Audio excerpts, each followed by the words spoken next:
بسم الله الرحمن الرحيم.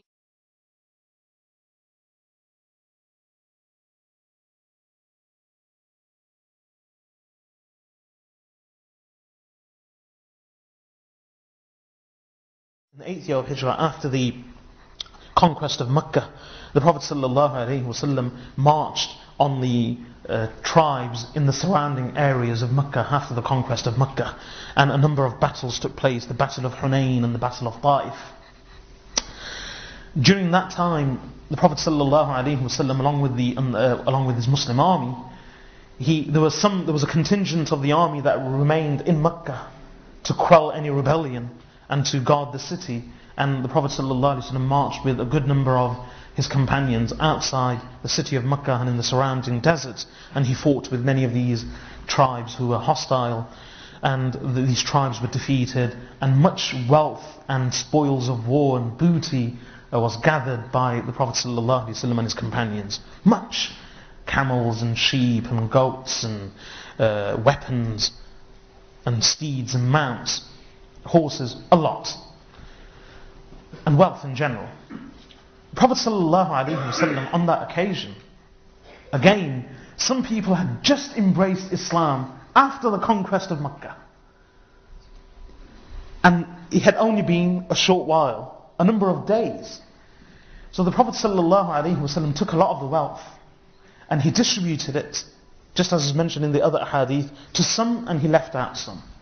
And many of the people who received wealth and the spoils of war and a share in the booty on that occasion were those muhajirun, Sahaba, or mainly, not the muhajirun Sahaba, sorry, mainly they were the Quraysh who were from Mecca, who had just embraced Islam.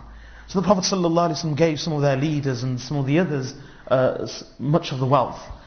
So there were some mumblings and grumblings amongst the Ansaar, Sahaba radiallahu anhum, and some complaints.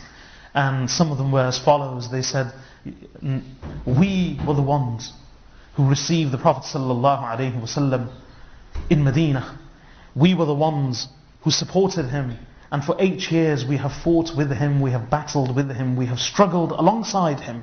And now that Mecca has been conquered, we were the ones who made the sacrifices, but the wealth and the spoils of war and the booty all go to the Quraysh, who have just embraced Islam, even though for all these years they opposed the Prophet ﷺ and persecuted him. The Prophet ﷺ has now forgotten us, because he is once again with his people. Mecca has been conquered. He has no reason to reside in Medina. He will return to Mecca, his birthplace, his home city, and the place and the city of his people and his family. He will now strengthen his bond of relationship and kinship with the Quraysh, his tribe, not the Aus and the Khazraj, and not the people of Medina. And that's why he is giving them the wealth and not us. We have been left out, we have been forgotten. These were some of the mumblings and grumblings of some of the Ansaar companions. The words reached Rasulullah sallallahu alayhi wa sallam.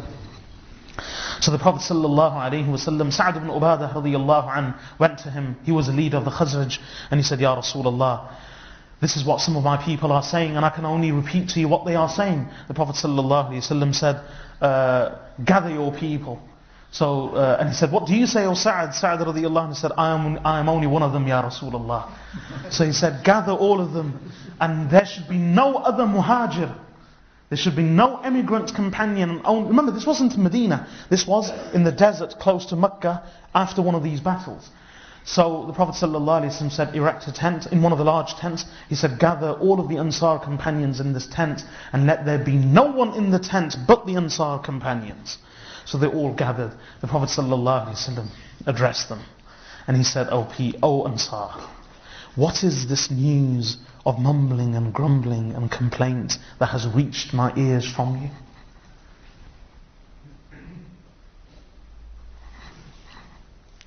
Do you say, what are your complaints? You complain that I have not included you in the distribution of wealth. You complain that I have forgotten you, neglected you, that I have joined my people and I am favouring my people over you. Yes.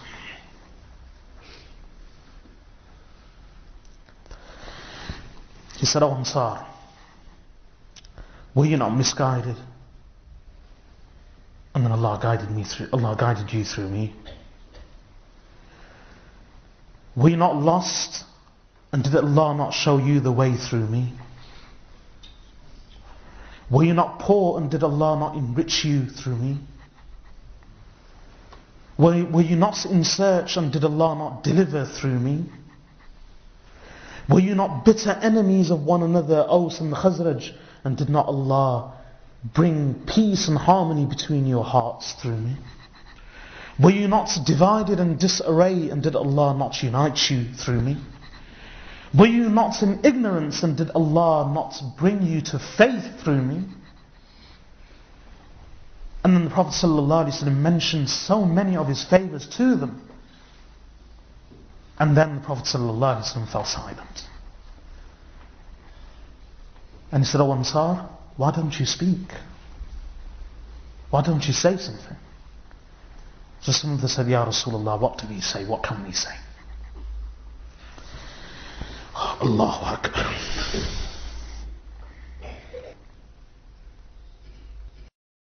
For me, this is one of the